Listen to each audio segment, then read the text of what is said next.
My name is John Hammit. I'm the Executive Director and co-leader of HITLAB.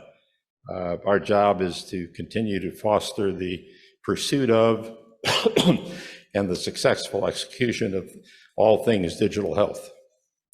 So I thought it would be worthwhile to talk a little bit about digital health, about some of the mysteries, measures, and indicators. And I'm going to use these as little thought bubbles. Excuse me. The idea being to put something in your head to use as a lens through which you hear some of the discussions and points of views being shared. So first off, I'll admit I'm a geek. I love technology. I have a Oura ring that measures my cardiovascular condition and tells me how badly I've slept. I have an Apple Watch with a dozen apps that tell me all things that I probably don't need to know that I start to worry about. I have an Apollo Neuro vibration device over here that almost looks like a police location device. And what it does is gives me therapeutic touch. Don't think what you just did, shame on you. It actually has programmed vibrations that are supposed to be therapeutic, provide energy, relax, etc. I also wear a Muse headset, Muse, M-U-S-E. It's a device that measures your brain waves, and I have two, one for the day, one for the night, and it tells me how I'm thinking, what my energy level is, what my stress level is. So I am a well-measured, not well-managed, but well-measured digital subject. So I've learned some things from all that measurement. I'm going to share that. Number one, 3 martinis after 9 o'clock gives you a terrible night's sleep and a hangover. So I think I knew that a long time ago, but being measured just simply gives me confirming data. Secondly, when I get stressed and I put on the Muse headset that is supposed to give me a sense of my well-being and my mental strength and my anxiety levels, it's supposed to give me the capability to settle myself down. Damn thing doesn't work. It doesn't work when you're stressed. What I have found, however, and where are my two best friends, Gabriella and Winnie? There you are. I've used their device, it's a simple little silicon egg, and I've had it since you guys launched it in 2019, I guess. And it's a stress measurement device. When you squeeze it, it measures the strength of your grip, records it on your phone, you can play games. It's good for, in my case, helping to moderate my blood pressure because there's some evidence that a sustained grip over a period of time causes your cardiovascular system to relax. But I want to tell you, when I'm stressed, my grip strength goes up 100%.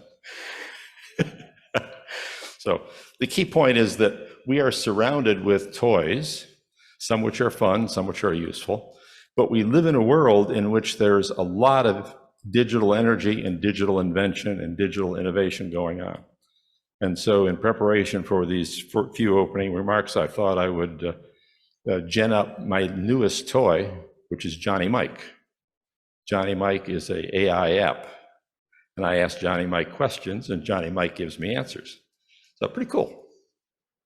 First question I asked, what has been the best digital health success in the last 12 months? And since we're in Columbia, think of this as an essay question. You all think of the answers in your head, and I'll tell you the answers that Johnny Mike found. Telemedicine and remote consultations. Interesting, nice category. Digital mental health platforms. Yep, we're seeing a lot of that. Wearable devices and health tracking. I'm the guy. AI-assisted diagnostics and remote patient monitoring. Now, those are some nice categories, and we've seen a lot of innovation, a lot of invention in those categories, so makes some sense. So I said, what about the last 10 years? Is there any difference in the last 10 years versus the last year? Last 10 years, telemedicine, mobile health, wearable devices again, remote patient monitoring, AI, electronic health records. Now, there may have been a lot of energy in electronic health records, but for those of us who occasionally get healthcare, they still aren't cool and they still don't work well. Digital therapeutics, now that's a favorite of mine because it's essentially creating a therapeutic result from a digital intervention, and we're seeing an increased evidence of that, especially in the areas of mental and behavioral health. And finally, health informatics and data analytics. And so you see that there's a little bit of overlap, 10 years versus 1 year. So then curiosity got the best of me, and I said, what population health measures have improved in the last 20 years? A lot of money has gone into digital health. A lot of money has gone into health science. So are there some indicators and evidence that that money has provided a significant benefit? So the answers were, life expectancy has increased. I think COVID knocked that on its butt, but that's coming back. Interestingly, reduction in infant mortality, decline in communicable diseases, decrease in maternal mortality, better control of non-communicable diseases, cancer, etc., smoking cessation, access to clean water and sanitation, mental health awareness. So those are the improvements in health as seen by Johnny Mike on the data in the internet. So the important question, what health measures have improved as a result of the use of digital health? Is there a link between digital health invention, digital health launch, digital health solutions and outcomes? And the answers were a little more ambiguous. Access to healthcare, that's healthy. Chronic disease management, medication management, health behavior tracking, now that's a good one, and patient engagement. So in the world of internet data and the search through a Johnny Mike's not all that smart yet, but getting smarter. They're seeing what I'd call very tenuous links between health outcomes and digital health. I'm going to go off on a segue. When I joined Johnson & Johnson as a senior executive in the 1990s, my boss was the executive responsible for the pharmaceuticals and diagnostics business at Johnson & Johnson. And Joe, you were there. And the standard line on J&J at that time was, I'll make up the numbers, but a $40 billion company with 70% of the profit coming from pharma. So I was in the right place, right? My boss says to me, first day, we are in deep poop. It takes us 10 years to develop a drug, and it takes $1 billion to develop a drug. Fix it. Because I was the guy who was supposed to figure out how technology could improve the business operation. So 1990s, $1 billion, 10 years. I asked Johnny Mike, how long and expensive is it to produce a drug today? Discovery and preclinical research, 2 to 5 years. Clinical trials, 5 to 7 years. Regulatory approval, 2 to 3 years, for a total of 9 to 15 years.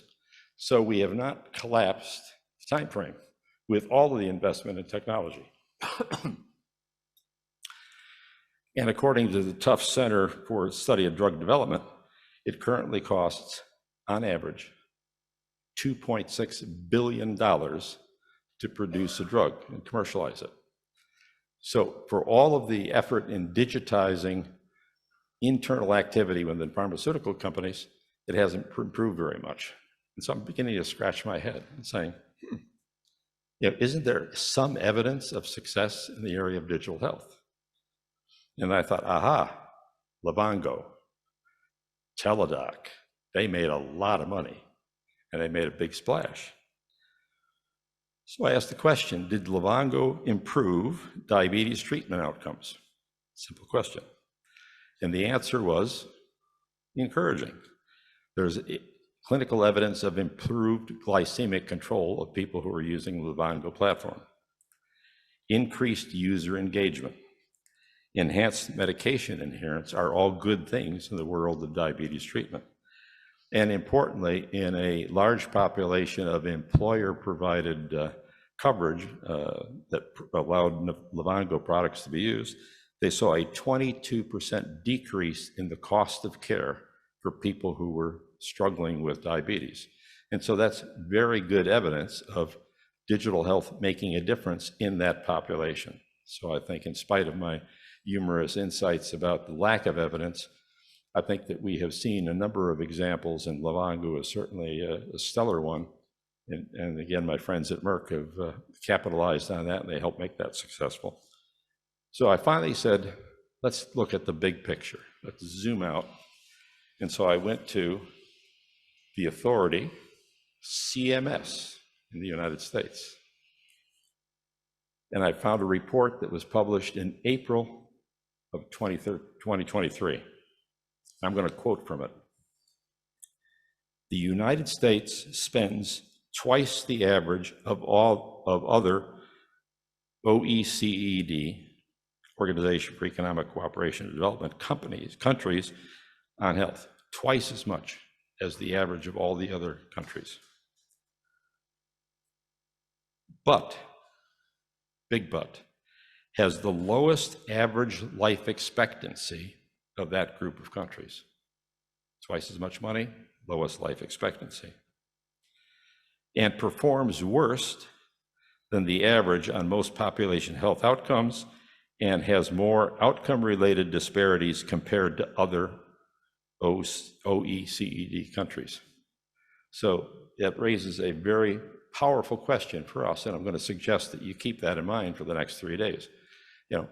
Are we getting our money's worth? As a population of people in need of better health care and better life and improved outcomes, is digital health really producing a significant movement at large? That doesn't mean it doesn't have point solutions, but are we really making a difference for the 7 or 8 billion people who live on the planet today? CMS went on to say, according to the Commonwealth Fund International study, found that the lower income adults in the US fare relatively worse on affordability and access to care. We've heard that. They again studied it in 2021. They note that the US has the largest disparities between income groups, except for preventative services and safety of care. So the charge I'm going to leave you all with this morning is you listen to the people who are sharing their point of view, sharing their experience, sharing their opinions, sharing their perspectives, and listen to it with an ear that says, can we make a difference? And what do we need to do differently to make that difference? Because if we're going to, and I'm going to steal FFF's phrase, if we're going to make healthcare care, how do we do that with digital health?